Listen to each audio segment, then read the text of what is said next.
આજે હું તમારા માટે લઈને આવી છું દાળવડા અને એ કંઈક અલગ રીતના દાળવડા છે। હવે વરસાદ પડતો હોય અને દાળવડા ખાવા કોને ના ગમે, પણ આ દાળવડા છે એટલે પ્રોટીનનો ડબલ ડોઝ। તો આ તમે એકવાર ચોક્કસથી બનાવજો ને એના માટે છેલ્લે સુધી વિડીયો જરૂરથી જોજો। તો એના માટે મેં સૌથી પહેલાં લીધી છે 2 કપ મગની ફોતરાવાળી દાળ અને 1 કપ ચણાની દાળ અને એને મેં 5 થી 6 કલાક માટે પલાળી દીધી છે। તમે ચાહો તો રાતભર પણ પલાળી શકો છો, પણ 6 કલાક એના માટે પૂરતા છે। પછી હવે આ દાળને આપણે પીસી લેવાની છે। તો અહીંયા મિક્સર જારમાં આ હું દાળ લઈ લઉં છું અને એની સાથે જ તમે ઈચ્છો તો આદુ મરચાં અને લસણ ઉમેરી શકો। જો તમે લસણ ના ખાતા હોય તો લસણ તમે અવોઇડ બી કરી શકો છો। તો અહીંયા મેં નાની કળી છે તો 20 થી 25 કળી જેટલું લસણ લીધું છે અને આદુ અને મરચાં લીધા છે, જેમાં 4 થી 5 મરચાં છે અને એક મોટો ટુકડો આદુનો લીધો છે। હવે એ બધાને સાથે જ આપણે પીસી લઈશું। અને અહીંયા છે ને તમારે ખીરું પીસતી વખતે બહુ પાતળું નથી કરવાનું અને બહુ એકદમ સ્મૂધ ખીરું નથી બનાવવાનું, થોડું કરકરું એવું પીસવાનું છે, તો જ તમને આ દાળવડા ખાવાની મજા આવશે। હંમેશા આપણે ઘરે દાળવડા બનાવતા હોય ને તો એવું થતું હોય છે કે ખીરું થોડું સ્મૂથ પીસાઈ જાય તો દાળવડા બહાર જેવા નથી બનતા। હવે આ ખીરાની અંદર આપણે ઉમેરીશું સ્વાદ પ્રમાણે મીઠું, જે મેં અહીંયા 1.5 ચમચી જેટલું લીધું છે। તમે તમારા સ્વાદ પ્રમાણે એમાં વધઘટ કરી શકો છો।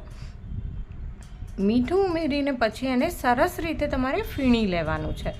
તો એને તમે 5 થી 6 મિનિટ માટે ફીણશો ને તો તમારું ખીરું એકદમ હલકું થઈ જશે। અને આ રીતે તમે હાથેથી ફીણશો તો તમારા હાથની આંગળી થોડી પહોળી રાખીને ફીણો તો એની અંદર એરેશન થશે, તો એનાથી તમારા દાળવડા એકદમ સોફ્ટ બનશે। હવે એની અંદર આપણે એક સ્ટફિંગ કરવાનું છે, તો આ છે સ્ટફ દાળવડા। એના માટે મેં લીધું છે પનીર। તો અહીંયા મેં ઘરનું બનાવેલું પનીર લીધું છે, જે લગભગ 100 ગ્રામ જેટલું છે અને એને આપણે ચોરસ ટુકડાઓમાં કટ કરી લેવાનું છે। અને અહીંયા હું તમને એક વાત જરૂરથી કહીશ કે જો તમે મારી ચેનલ પર પહેલી વાર આવ્યા હો ને તો આ ચેનલને જલ્દીથી સબસ્ક્રાઈબ કરી દો, જેથી તમને આવનારા નવા વિડીયોની જાણકારી મળતી રહે, હે ને। તો હવે આ પનીરના આપણે ટુકડા કરી દીધા છે।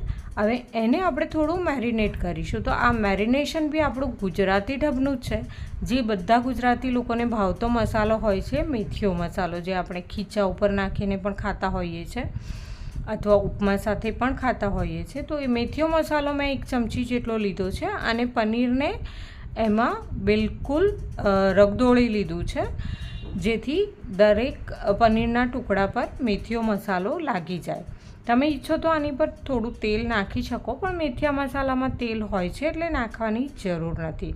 અને આ પનીરના ટુકડાને 5 થી 6 મિનિટ રહેવા દો અને પછી જે આપણે બનાવેલું ખીરું હતું ને એનાથી એને સરસ રીતે કોટ કરી લો। જે તમારું ખીરું થોડું કરકરું છે એટલે કોટિંગ થવામાં થોડીક તમને તકલીફ કદાચ પડે, પણ એકદમ કુરકુરા એટલા સરસ મજાના દાળવડા કે સ્ટફ દાળવડા તૈયાર થશે ને કે તમને બહુ જ પસંદ આવશે। ને જો તમે કોઈને ખવડાવશો તો એ લોકો તમારી પાસે માંગીને ખાશે।